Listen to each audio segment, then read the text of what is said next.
الحمد لله رب العالمين والصلاة والسلام على خاتم الأنبياء والمرسلين سيدنا محمد وعلى آله وصحبه أجمعين.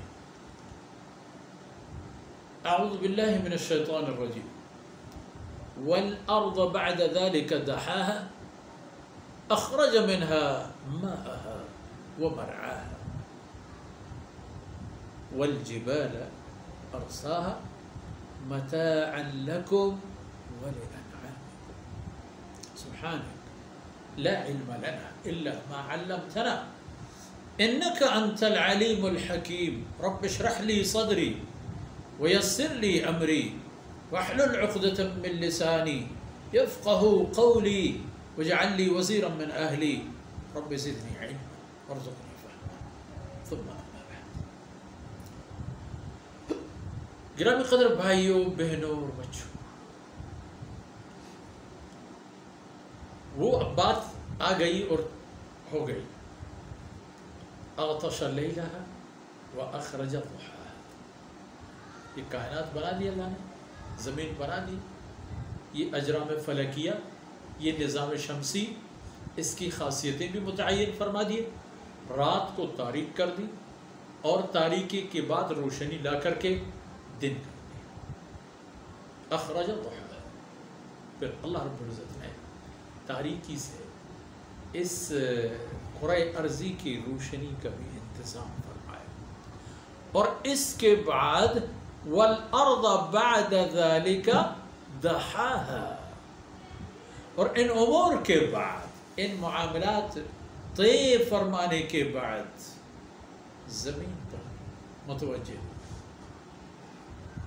اور زمین کو برابر،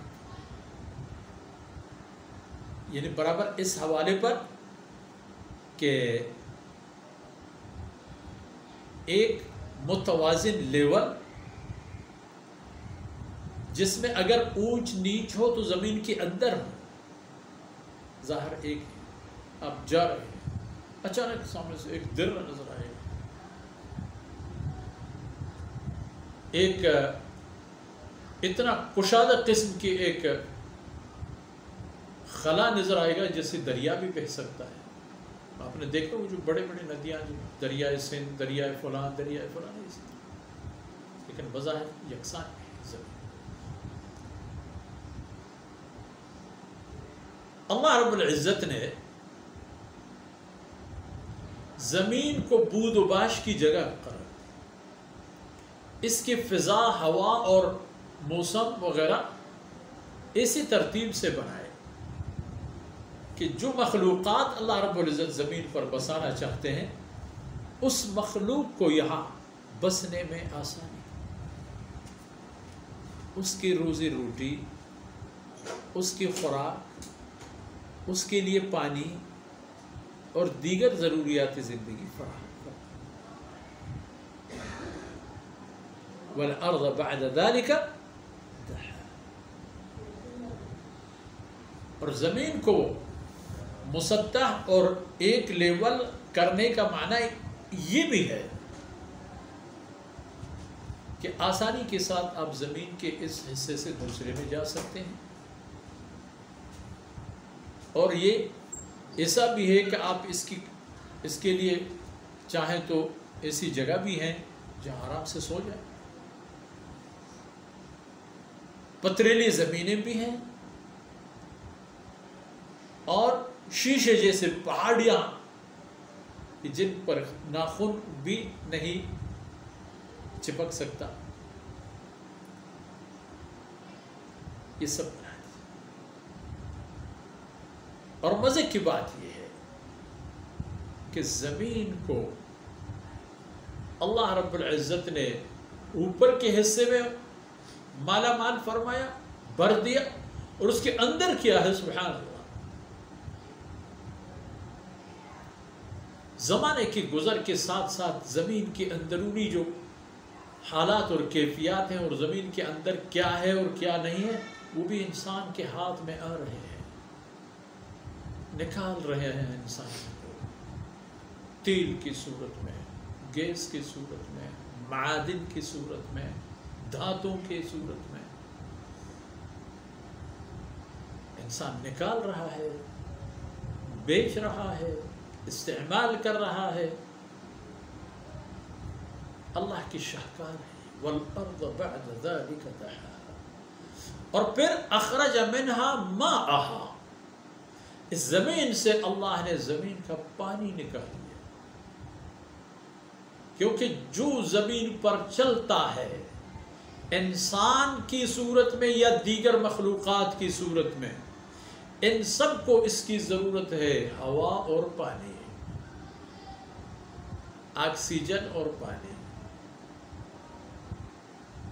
اور اللہ نے مختلف جگہوں پر مختلف انواع و اقسام کی جڑی بوٹیاں، درختیں اپنی صوابدید پر اپنی مرضی سے لگا دی ہیں، کسی کا پتا، کسی کا ثمرہ، کسی کا سایہ، سب انسان کے کام آ جاتے ہیں۔ یہ تمہارے لیے ہے۔ اس میں پانی پیدا فرمایا، وہ مرعاها، اور اس کی چراگاہیں قائم فرما دی کہ آپ کے اونٹ، آپ کے گھوڑے، آپ کے گائے اور بیل اور بھینس، آپ کے بھیڑ بکریاں، اور آپ کے لیے اللہ رب العزت کی پیدا فرمودہ وہ جنگلی حیات اور حیوانات، ان سب کے لیے ماءها و مرعاها، دونوں چیز پیدا فرما، پانی بھی اور چراگاہ بھی۔ پر دیکھ لینا وہ انسان، وہ جہاں سے بات شروع کی کہ کیا قیامت ہوگی، کیسی قیامت ہوگی، کب ہوگی، یہ سب باتیں پتہ نہیں ہوں گی یا نہیں، رہنے دو، جانے دو، انکار پر آ گئے، دشمنی پر آ گئے۔ فرعون بیچ میں بطور مثال اور عبرت بیان فرمایا گیا کہ دیکھو اس سے تو تمہاری حیثیت بہت کم ہے۔ اور چلتے چلتے یہ بھی کہ دیکھو آسمان اور یہ کائنات اور یہ نظام شمسی اور اجرام فلکیہ جو اللہ رب العزت نے پیدا فرما دیے ہیں، سختی کو اگر دیکھا جائے تو یہ زیادہ مشکل کام ہے، لیکن انسان کی تفہیم اور سمجھنے اور سمجھانے کے لیے یہ بات کہی جاتی ہے کہ یہ مشکل کام ہے۔ اور ظاہر انسان کے لیے مشکل ہے، مخلوق کے لیے مشکل ہے، اللہ رب العزت کے لیے کوئی بھی چیز مشکل نہیں ہے، ہر چیز آسان ہے۔ اور اللہ کے لیے برابر ہے کہ ایک چھوٹی سی ریت کے ایک چلو یا پورے کائنات، ایک ہی اللہ کے لیے مثال اور حقیقت۔ تو انہی باتوں سے آج کی نشست یہیں پر اختتام پذیر ہوتا ہے، اور انشاءاللہ اگلے مجلس میں ان باتوں کو مزید آپ کی خدمت میں وضاحت کے ساتھ پیش کرنے کی سعادت حاصل کریں گے۔ اللہ تعالیٰ عمل کی توفیق سے نوازے اور کلمات کو ہمارے اور ہمارے عزیزوں کی نیکیوں میں شامل فرمائے۔ وصلی اللہ علی نبینا محمد وعلی آلہ وصحبہ۔